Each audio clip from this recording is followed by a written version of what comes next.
नमस्कार साथियों, मैं विपिन कुमार गुप्ता आप सभी साथियों का अनअकैडमी यूपी एग्जाम पर स्वागत करता हूं। आशा करते हैं आप सब लोग स्वस्थ होंगे, मस्त होंगे। आज मैं आप सभी साथियों के लिए एक टॉपिक लेकर के आया हूं जिस पर मैं चर्चा करने वाला हूं, वैदिक कालीन सभ्यता। या हम बात करेंगे वैदिक कालीन वैदिक युग के बारे में, वैदिक काल के बारे में, या वैदिक संस्कृति या के बारे में बात करेंगे। आपको पता है कि हड़प्पा सभ्यता के बाद, हड़प्पा सभ्यता के पतन के पश्चात जो हमारी एक संस्कृति निकल के आती है, जिसको हम क्या है, वैदिक युग के नाम से जानते हैं, और जिसकी जानकारी जो हमें है वो वेदों के माध्यम से प्राप्त होती है। सिंपल सा है। इस पे एक मेंस यूपीपीसीएस मेंस में क्वेश्चन इस बार पूछा गया है कि सर वैदिक साहित्य के बारे में चर्चा कीजिए, वैदिक साहित्य के बारे में बताइए। तो आपको बता दिया जाए, जिस काल की इतिहास की जानकारी, जिस काल के इतिहास की जानकारी जो है, ठीक है, हमें वैदिक साहित्यों के माध्यम से प्राप्त होती है। किसके माध्यम से प्राप्त होती है? जानकारी हमें वैदिक साहित्यों के माध्यम से प्राप्त होती है। उसे हम किस नाम से जाने जाते हैं? वैदिक साहित्यों के माध्यम से प्राप्त होती है, उसे हम वैदिक काल के नाम से जानते हैं। मतलब सिंपल सा है कि इस काल की जानकारी हमें वैदिक साहित्य के माध्यम से प्राप्त होती है, वैदिक लिटरेचर के माध्यम से प्राप्त होती है। तो इस काल को किस नाम से हम कहेंगे? इस काल को हम वैदिक युग के नाम से कहेंगे। अगर हम बात करते हैं कि सर ये वैदिक युग के निर्माता कौन थे, तो आप जानते हैं, या मैं बता दूं आपको, वैदिक काल के निर्माता जो थे वैदिक एरा के, वो थे आर्य। और आर्य का मतलब क्या होता है? आर्य का मतलब होता है श्रेष्ठ। आर्य का मतलब क्या होता है बच्चा? आर्य का मतलब होता है कुलीन। ठीक है। और ये जो आर्य है, ये आर्य संस्कृत भाषा का शब्द है, जिसका मतलब श्रेष्ठ या कह सकते हैं कुलीन हुआ करते हैं। और आर्यों की जो भाषा हुआ करती थी, वो भाषा क्या हुआ करती थी? ठीक है, संस्कृत भाषा हुआ करती थी।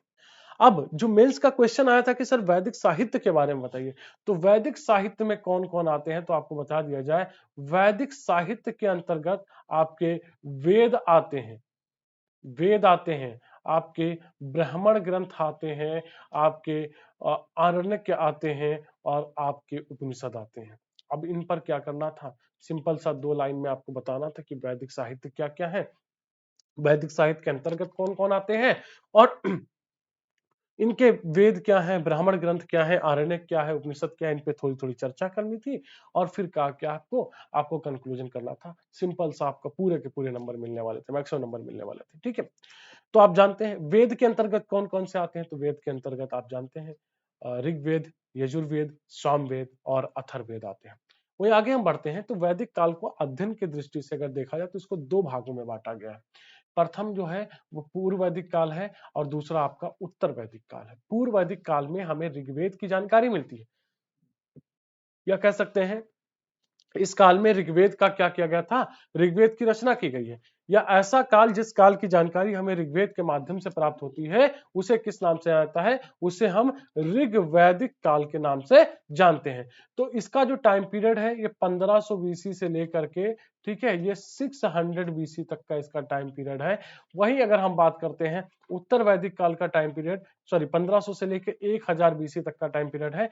और उत्तर वैदिक काल का टाइम पीरियड जो है वो 1000 बीसी से लेकर के 600 बीसी तक का क्या है, इसका टाइम पीरियड है। तो ये क्या है, इसको 2 भागों में बांटा जा सकता है। संपूर्ण वैदिक काल का जो इतिहास है, वो 1500 बीसी से लेकर के क्या, 1500 ईसा पूर्व से लेकर के 600 ईसा पूर्व तक का जो है, ये संपूर्ण वैदिक काल का क्या है, टाइम पीरियड है। वैदिक साहित्य के अंतर्गत आते हैं, तो वैदिक साहित्य में अगर देखा जाए, ब्राह्मण साहित्य में वैदिक साहित्य का सबसे महत्वपूर्ण स्थान है।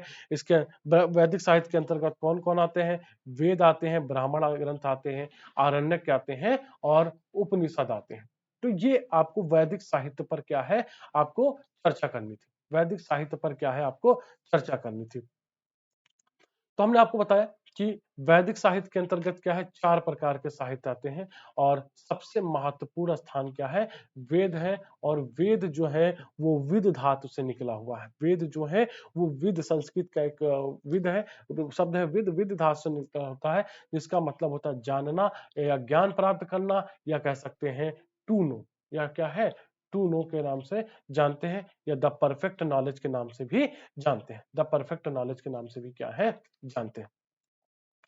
वेदों को आपको बता दिया जाए, वेदों को श्रुति साहित्य भी कहा गया है। वेदों को श्रुति साहित्य भी कहा गया है, श्रुति लिटरेचर कहा गया है। क्यों वेदों को श्रुति लिटरेचर कहा गया?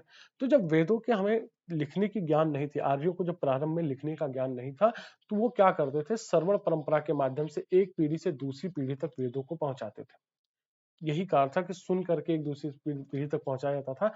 यही कारण है कि वेदों को श्रुति साहित्य भी कहा जाता है। वेदों को अपौरुषेय भी कहा जाता है। वेदों को अपौरुषेय भी कहा जाता है। मतलब अपौरुषेय का मतलब क्या है कि इसकी रचना किसी व्यक्ति विशेष के द्वारा ना हो करके इसकी रचना ईश्वर के द्वारा हुई है।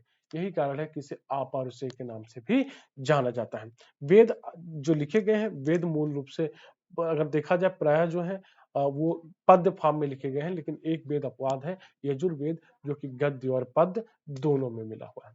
ठीक है, बाकी की वेद क्या है, ब्राह्मण ग्रंथ क्या है, आरण्यक क्या है, उपनिषद क्या है, वेद के कितने भाग हैं, इसकी इंफॉर्मेशन क्या है, इसकी जो जानकारी हम वो अगले वीडियो में सीखेंगे।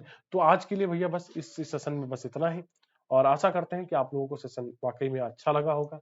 तो आज के सेशन को हम यहीं पर रोकते हैं। तो थैंक यू, जय हिंद, थैंक यू डियर।